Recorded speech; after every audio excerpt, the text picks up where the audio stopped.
Welcome to part 9 of the Ratchet and Clank Let's Play. So now that Quark has betrayed us and all that, Clank has now forced us to go to Planet Battalion because apparently we have to help this commando in which he has to fight this war on his own. But first, Gadgetron Vendor, and it's here that we find out that we can get the Devastator.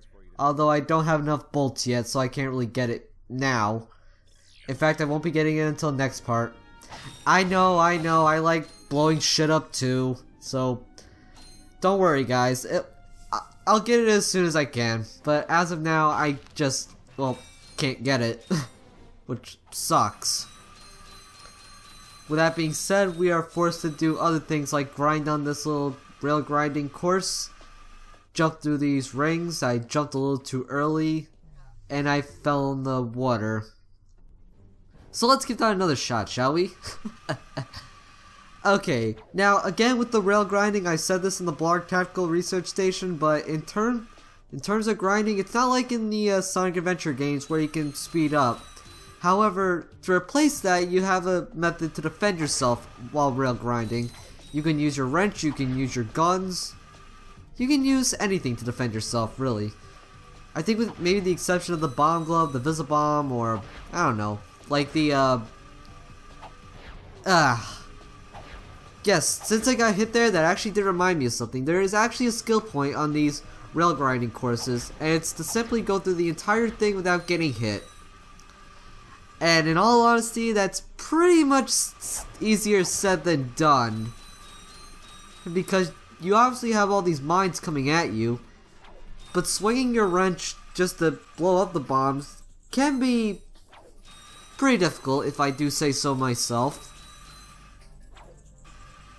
Well, I mean, I can get the timing down, no problem, but I can see how difficult it can be just to, time your wrench swings. Switching rails. Switching rails is very easy, though. You just gotta hold left or right on the analog stick and press the X button to jump from rail to rail. Oh, it's pretty simple stuff, I may add. It's pretty simple indeed. Halt! Who are you? What are you doing? We are on a mission to save the galaxy. Speak for yourself and put your hands down.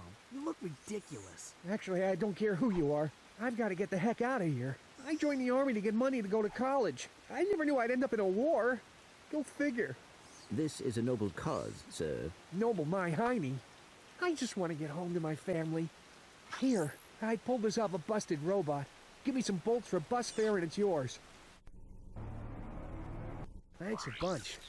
Good luck saving the galaxy or whatever. Greetings, Supreme Executive Chairman Drek. As you can see, we're about to test our newest automated pilot's helmet. This helmet allows pilots to control our latest high-tech fighters using only their thoughts. Please enjoy the demonstration.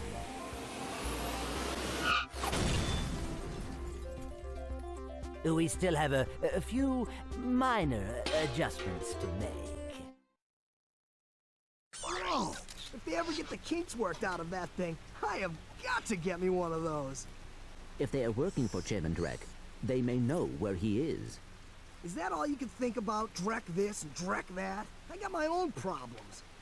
If you cannot see the importance of this situation, you do have problems. Yeah? Well, if you're so smart, how come you fell for Quark's stupid trick? Ah, forget it. We both need to get to this planet, and that's all that matters. And yes, now we are starting off with the whole part, well, at least with the whole characteristic on why people might not like Ratchet in this game in particular. Because from this point until, say, Altanus Orbit, I think, Ratchet is pretty much a dick. A more arrogant dick, if I do say so myself. You'll see why later on. It's kind of difficult for me to explain. Then again, I have a lot of trouble difficult explaining shit. I should really get that checked out, but you'll see more examples of it later on and why he's such a, dick to Clank and all that. I mean, to be fair, he does have a reason to be angry, you know. I at least get that. But at the same time, it's just, seriously, at one point, you just wanted to shut up, basically. It's one of those character traits, you know? One of those character traits that you may not like. And, oh god, well, to be fair, at least this wall isn't, well, blocking my trespasser puzzle. That would have been a real dick move by Insomniac, I will admit that. And this is where the whole trespasser puzzles can get a little problematic, and... Oh, god, excuse me. You guys didn't, I'll probably edit that out. But this is where the whole trespasser puzzles can get a little difficult. If only because you have to know which layers to move, which lights to put in what port, and what blockers you need to move out of the way. And it's only going to get more difficult later on from here, folks. In fact, it might be so difficult I'm going to have to edit past them. If I can, that is. As I'll have to check out on how long I take on a trespasser sequence. But, what are you going to do? So anyway, Planet Battalia, the level. I'm going to be honest with you, this is only my second take on the level and I didn't really talk much in the first take, and I think I know why already, because Planet Battalia isn't really all that much of an interesting level. But in terms of your weapon of choice, I do recommend the suck cannon here, because we have these little droid enemies, these with the one eyes that shoot electrical beams. They'll only shoot their electrical beam if their eyes are glowing red. And as for these guys in the yellow, well, these yellow robots, they'll shoot missiles. They'll just straight in front of them. But since they can only shoot straight in front, that also means they have a pretty good range. So you're gonna need to get out of the goddamn way. What was that? Yeah, I forgot to mention that we also had these little... Well, we've seen these Blarg enemies in Planet Eudora, but they only acted as regular soldiers. But here, they pretty much act like campers. You know, the asshole player on Call of Duty where they decide to camp in one area and shoot you from there. Whether they camp inside a bush, a building, or they glitch themselves out of the map and just take pot shots from you there, which is one of the reasons why I don't play online. Or Call of Duty for that matter. With these guys right here, what they can do is that they can hide as bushes, and when they're out they can throw bombs. These guys can be pretty annoying, if only because, well, the bombs, and the fact that you can't really attack them while they're in bush form. So, you're gonna have to be very quick with these guys. Which makes this level, well, one of the more uninteresting and annoying levels. Yeah, when I say uninteresting, I really do mean uninteresting, because, I don't know, it's really just all green and bleak, and I guess that's what they were going for, you know. Planet Battalia, it's a war-themed planet. At least I think it's a war-themed planet. Which would make sense considering that in a lot of war movies or war games or whatever, there always has to be a jungle set piece of some kind.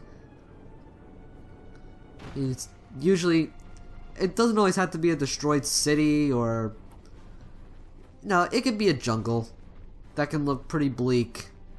If I do say so myself. And here we have these tanks where, since I don't have the Devastator, even though the Gadgetron help desk recommends I should get the Devastator, well, fuck you, Gadgetron help desk. I can't afford it yet. And then I died because of that. If only because bolts are really stingy in this game. So it's not my fault that I can't purchase the Devastator yet.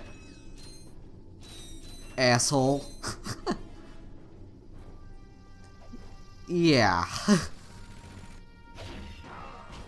I forgot to mention too, actually, When you're shooting with the suck cannon, it does have a bit of homing properties. In fact, any weapon that you can shoot, they do have a bit of homing properties. Like if they're close, like if you want to shoot an enemy but you're just slightly off, it'll automatically target it for you. So that's good. That leads to a lot less, well, frustration. One of the skill points in this level, going back to the tanks real quick, one of the skill points with this level is to destroy I think at least 4 tanks or whatever with the sand mouse. I think the tanks respawn, so I think you have to take out all the tanks with the sand mouse, but I just don't do it.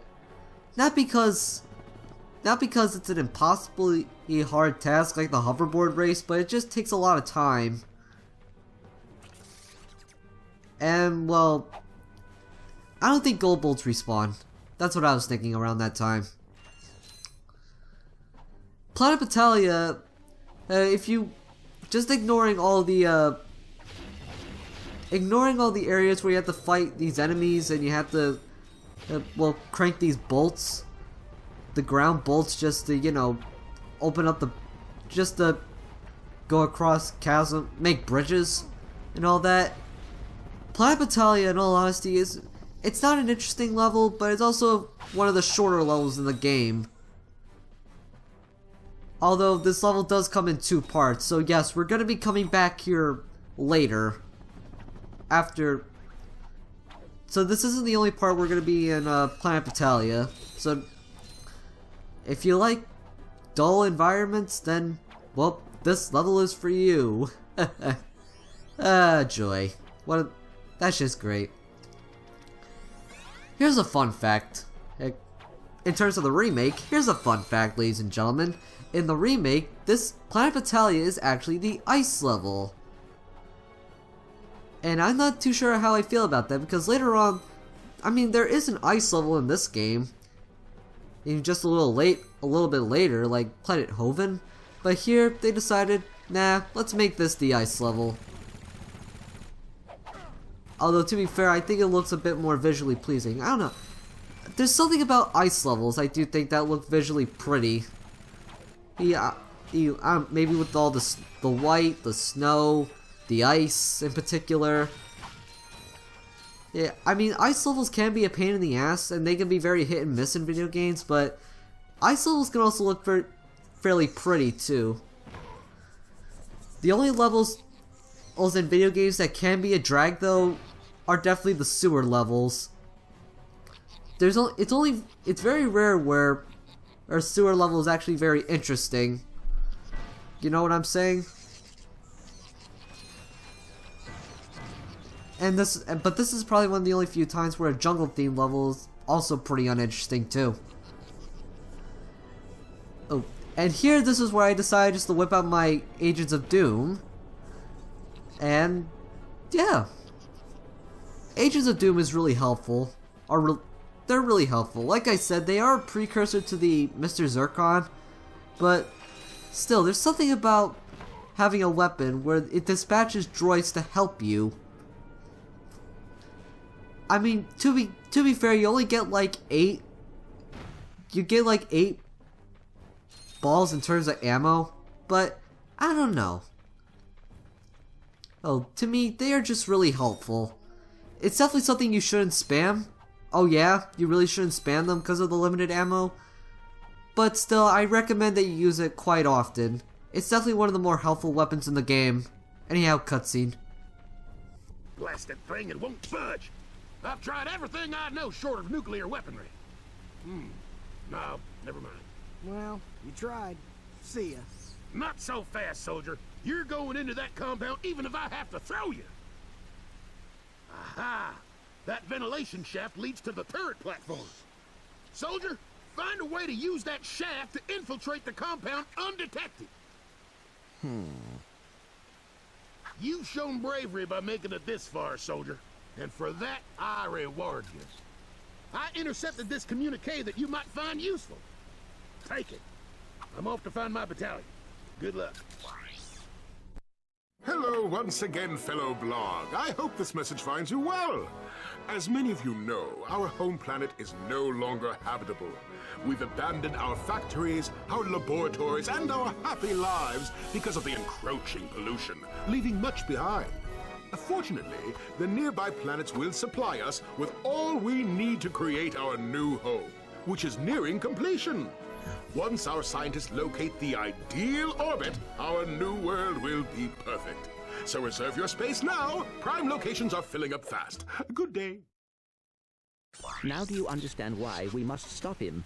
He won't rest until he has destroyed every planet in the galaxy. Yeah? Well, I got bigger fish to fry. Bigger than the galaxy? Well, different fish anyway.